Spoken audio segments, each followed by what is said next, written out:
Hey friends, it's me, Amy Rebecca, your internet bestie for all things personal development, intentional living and dream chasing. I hope the light isn't too weird over here today. The sun is doing all kinds of weird things out there, so we'll see how it goes. But I thought we'd sit down, get comfy, grab a cuppa and have a chat about how I finally got a diagnosis for my mystery illness after 2.5 years and what changes I'm going to be making to my lifestyle moving forward, knowing what I know now about my health. For those of you who have been subscribed for a while, you've probably picked up on the fact that my health is not a 10 out of 10. And honestly, my health has never been great. When I look back as far as even when I was like 12 or 13 years old, I had problems with anemia, chronic fatigue, dizziness, all these different kinds of things that the doctor told me was just part of puberty and I would grow out of, and I just never really did. And when I was in my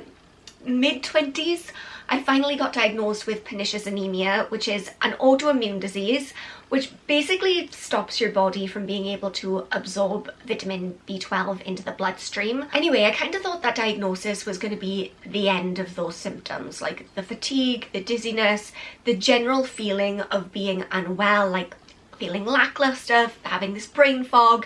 And certainly whenever I get my B12 injections, I always feel this huge uplift in my just general well-being, but I still didn't feel the way that I think a lot of people feel as they go through their lives. Like when I look at well people, I'm like, you've really got energy. Like you can go to sleep for 8 hours, wake up and like go through the day and feel okay about it. And I cannot. But I moved on with my life. I was happy to get my B12 injections every quarter and I thought that that was pretty much it. And then moving into 2021, I started to get quite sick. And my symptoms were really all over the place. At first, I thought it was just a reaction to stress because I just called off my engagement.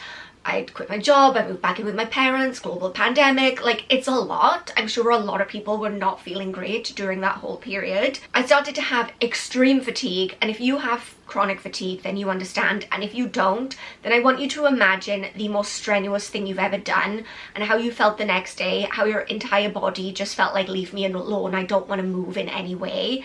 That's kind of how you feel, but every single day. So I had that, I had these dizzy spells where it felt like the world was doing this. I had the worst immune system. Like I would pick up a cold and I would carry that cold for about 7-8 weeks. I have that right now actually. I picked up a cold in September and it's still here. But really it all came to a head when I started to get these bruises. And at first I was like, is it a demon? And that might sound insane because it is. But they were so tiny, it was almost like fingerprints and they would come in clusters. So it looked as though someone had been grabbing me in my sleep all up and down my legs. And every day I would wake up with more bruises, more bruises, more bruises, and that just seemed really odd because I'm not out there like fighting crime. You know, where am I getting these bruises from? The problem with a lot of these symptoms is that they're all very vague. They could be any number of things. You go to the doctor and say, I'm dizzy, I'm tired, like I feel sick all the time, I'm nauseous. It could be anything, and those things also aren't quantifiable, right? And unfortunately it's really hard to get a diagnosis, and a lot of times those kinds of symptoms are played down. The first doctor I spoke to said it was probably hay fever, and I was on the phone to her because I also to this point, even now, more than 2.5 years later, have not been able to see a doctor face to face except for the one that I paid £130 to see. I have not been able to see a single NHS doctor, and I get it, COVID, lockdown, they're very busy people, but I feel like it would have been helpful in the diagnosis process for them to like look at the bruises, look at the physical things I had wrong with me. But anyway, the first doctor suggested to me that it was probably just hay fever, and I was like, does hay fever cause excessive bruising? I've had hay fever for a long time and it's never made me bruise. From there it just went bad to worse. I ended up speaking to another doctor and he was really nice, but he was really at a loss. He said your symptoms don't add up to anything, because at this point I'd started to have really intense stomach pains as well.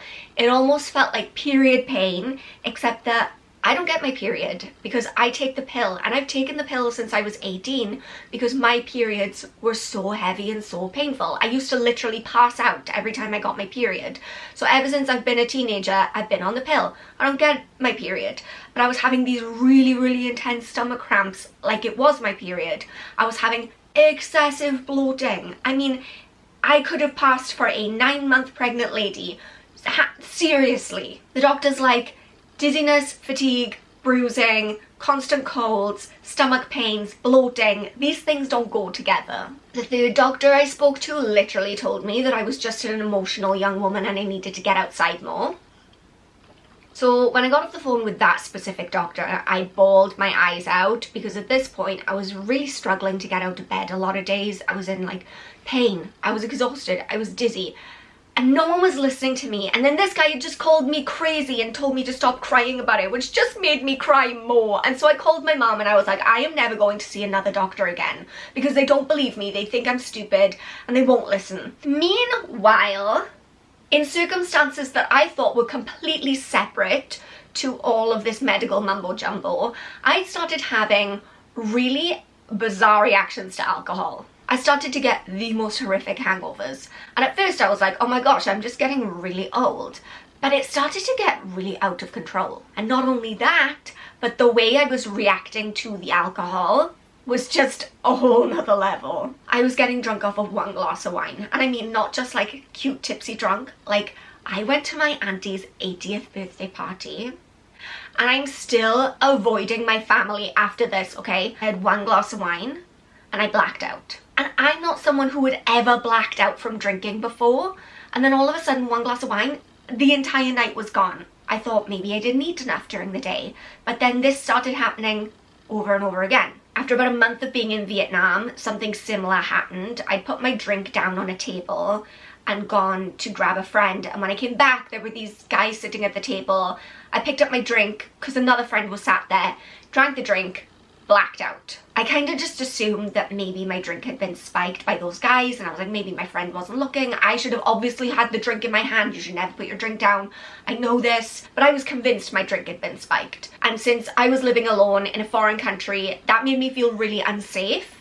And I decided that I would just stop drinking from there on out. And I started to feel better until March of this year, when all of my symptoms came flooding back all at once. When I got back from Vietnam, I moved to a new doctor's surgery away from the other guy that made me cry. And I'm saying to the new doctor, like, I don't know, do I need more vitamin D? Like, what's the problem? I've been feeling so much better. And he dropped a bombshell. Do you know what he told me? After 2.5 years and probably close to 15 different blood tests, I have a genetic liver condition called Gilbert Syndrome. And that was most likely causing all of my symptoms. Not only all of the symptoms that I've had over the last 2.5 years, but basically everything that's ever been wrong with me. You could have knocked me down with a feather. I love this doctor to my dying day because he went above and beyond. He sent me for a barrage of tests. He was like, I want to rule out every possible thing that it could be before I tell you definitively that this is what is causing your issues. And he was able to come back and say, yep, it's the Gilbert syndrome. That's what's been making you ill all along. And do you know how he knew this? Because the bilirubin levels in my blood, which is an indicator of having Gilbert syndrome, had spiked at the time that I went for the first blood test, when I first started to get the bruising and all of the nausea and all that stuff. And it had remained consistently high in every blood test I had had since. No other doctor, including the one that I paid several £100s to see, had seen that. And again, I'm not a doctor. I don't know how it works. But nobody else noticed. I don't know. So what is Gilbert syndrome? Good question. I'm still kind of working on it. It's quite complicated. From what I understand as the non-medical professional that I am, it's a liver condition that makes your liver less able to process this specific thing in your blood called bilirubin. If you kind of think of your liver like a filter, mine is kind of doing a half-assed job. When you get this buildup of bilirubin in your blood, that's what can cause all kinds of symptoms. It can cause stomach pain, nausea, dizziness, brain fog, fatigue, bloating, basically everything that I was experiencing. Oh, and it also makes you yellow, which right before I got this diagnosis, I've been trying out a new foundation, the My Chillo foundation. It's a really beautiful foundation, but it wasn't working for me. I was putting it on, it was coming across pink. I was like, what's up with this? Is this oxidizing or what? Friends, I was just jaundice. It looked pink because my skin was yellow because I was jaundice. Another interesting thing about Gilbert syndrome, and I might be a little inaccurate here on the exact details because again, I'm not a doctor and I don't understand the finer inner workings of the liver, but as well as not being able to process the bilirubin properly, you're not able to process serotonin properly or estrogen. And this makes people with Gilbert syndrome far more likely to suffer with anxiety and extreme menstrual issues. I know, it's like someone was coming up behind me with a big mop, mopping up all of my medical mysteries. I know, my whole life. My whole life. So it's a genetic thing, and there is no cure and there is no treatment.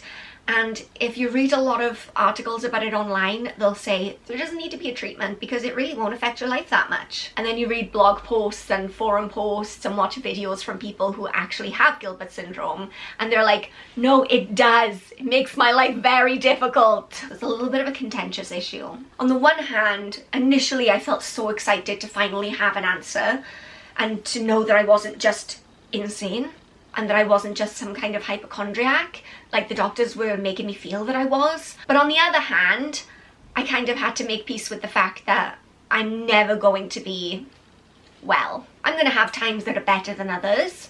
You know, if I have a flare-up, I'm going to feel particularly crummy. But if I'm having, you know, a good stretch of time where my symptoms aren't so bad, then I'll feel better. So with that said, I have been looking into what I can do to support my body, give it what it needs, and kind of ensure that my health is as good as it can be. I think I already live a pretty healthy lifestyle, but I feel like I'm going to need to take it to the next level. I'm really going to have to stop and think about what is in my food, what is in the makeup I put on my face.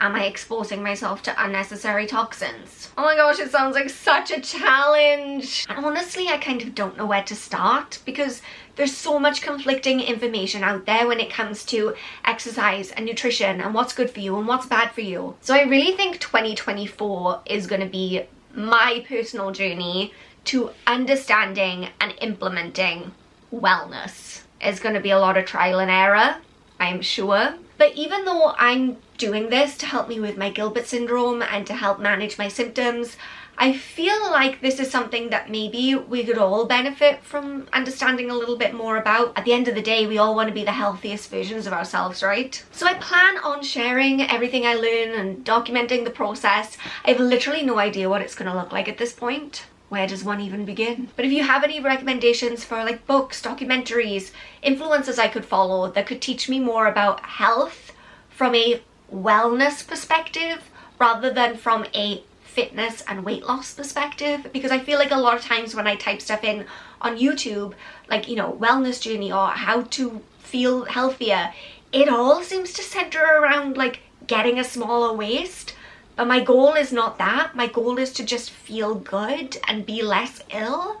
So if you have any recommendations for things like that, let me know. Anyway, I've been talking for like ever, so apologies for that, but just wanted to give you guys a little bit of an update. And if you can relate to my story in any way, like if you are waiting for a diagnosis on a mystery illness, I feel you. It is so frustrating. I want you to know that you're not crazy. I want you to know that as much as people might be gaslighting you into thinking that you're making it up or you're being melodramatic, you are not. You know how you feel. It is your body, and you need to advocate for yourself to finally get the diagnosis that you deserve so you can figure out how to feel better. Also, remember that you are enough just as you are, and I love you so much, and I will see you soon. Bye, guys.